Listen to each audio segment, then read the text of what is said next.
feel great. Felt great before it started. Felt great before we wrote it. I feel good about Oasis all the time, man. This is the album we've been leading up to since Gem and Andy joined the band, really. Which poses us with a problem of what to do next. But if I was to give it a mark out of 10, somewhat predictably, it would be 10. I'm feeling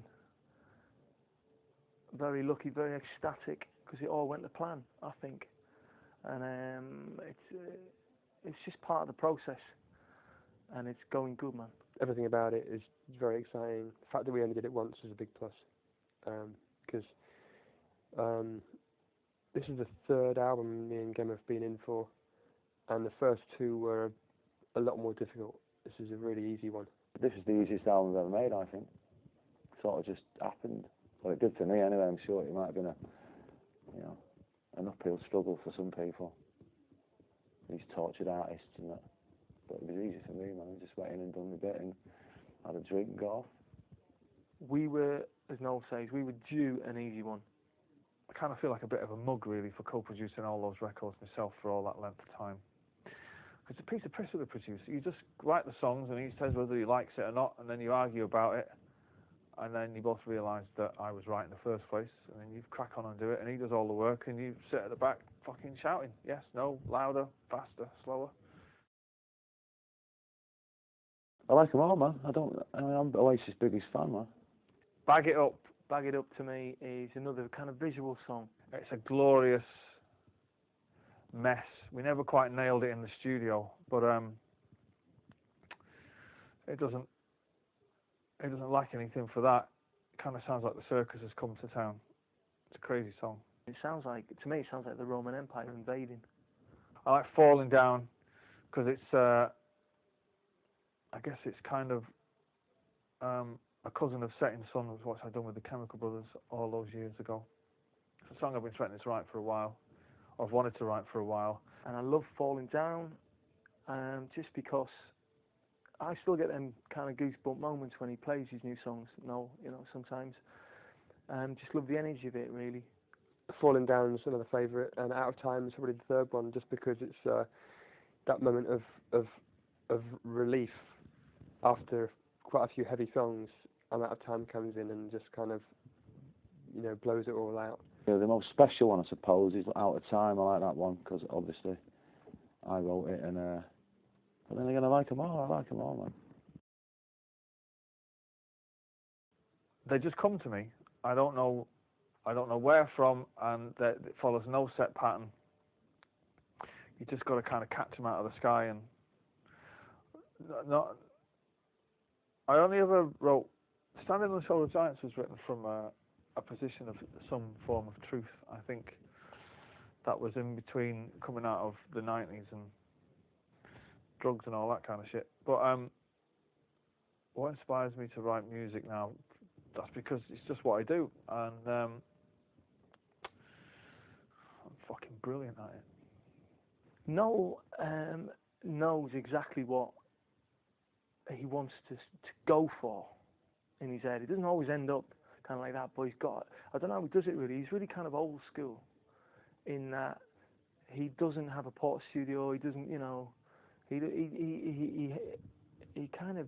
can hear it all. And I know a lot of people say that, and I think a lot of them are blagging it, because I've been with him, and he'll put a layer on. It's almost like painting, and put another layer on, and layer 2 won't make any sense till layer 4's on. Whereas Liam's kind of the opposite of that. He has the tune and he has how it wants to go, but he'll go, he'll be kind of more like, well, should we put piano on, or should we, and it's a lot more. What's the word? It's a lot more changeable with Liam, 10 years ago, I couldn't play the guitar. I had no ambition or no fucking drive to play the guitar. I was busy singing, no songs, and the hours I had in, I spent out. So I was too busy in the pub getting wrecked and doing what you do when you're in a big band in England at the time. So these days, I've got a bit more time on my hands, so rather than spend it out, I spend it in. And I've picked the guitar up and I learn how to play a few chords, and this is what's come out of it, you know what I mean? And people like it, they like it. If they don't, I don't give a shit. Gem and Liam work brilliantly together. Andy works on his own. Basically, you've got to sit down with an instrument, and 9 times out of 10, all you do is just tinker around for an hour, and nothing will happen. But on the day when it happens, you're just all proud, and you go, "Oh, I just wrote a tune. It's great." I kind of work on my own. That's the way it works, Gem helps Liam out a lot. You can hear Gem's influence in Liam's tunes if you know what you're listening for. Once I think I've got something, I'll sort of play it to Gem and go, look, what do you reckon? And we'll go in the studio and do it. There'd be bits where like I can't, and I go, okay, I need it to go fucking that way, and then he'd sort of, he'd sort of just get it like that. You know what I mean? I never ask people if I think if they're at, Liam needs to take a straw poll of everybody that's in the fucking universe. You having it? You having it? Do you like it? Do you like it? Why do you like it? If I'm playing them a song, it's because I really fucking like it. So I'm not playing. I've never written a song and gone, don't know about this. You tell me, kind of thing. You know what I mean? I'm always if I'm in Gem's bedroom and we're doing a demo, it's because I think the song's fucking brilliant. We've all got our little mode, and we've all got our style of writing. But occasionally there will be a thing where you'll just kind of end up writing something together with someone just because you're in the same room and you're on it together. Andy's opinions and thoughts of everything differ to mine wildly. Gem lives in a cartoon world where Gem channels the spirit of the Beatles when he walks into Abbey Road, and he feels it, man. I'm kind of a bit like, really, but that's not to say that their opinions are wrong and mine are right. We all live in this band together and have done for the last 8 years, and we do it together. Do you know what I mean? He's still the leader, and he still is like the kind of guy who signs off on it all. But it's also more of a democracy. Despite the fact that it's Noel's band, and it always has been Noel's band, he's always been really eager to bring us in as songwriters. I mean, the very night that I flew over, having been phoned up by him the previous day to say I was going to be in the band, and I'd gone, yeah, I'll get straight on a plane to try out for you.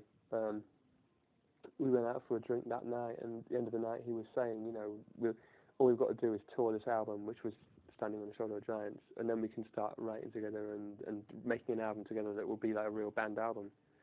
Noel puts 18 hours a day into this band, you know what I mean? Yeah. And I put 18 hours out. When we're doing this album, we'll be mixing my tunes, and Gem will say, I'm not sure about that bit. But the songwriter, whoever's doing the tune, has to have the final say. Do you know what I mean? That's the way it is. So when we're mixing the tunes, if it's your tune, you're sat at the desk with the mixer, and it's down to you to get it right. I mean, if it's going fucking hopelessly wrong, then I would step in, I guess, because I'm the oldest. But Andy and Gem, they plough their own furrow. But Gem's voiced his opinions on some of my stuff before.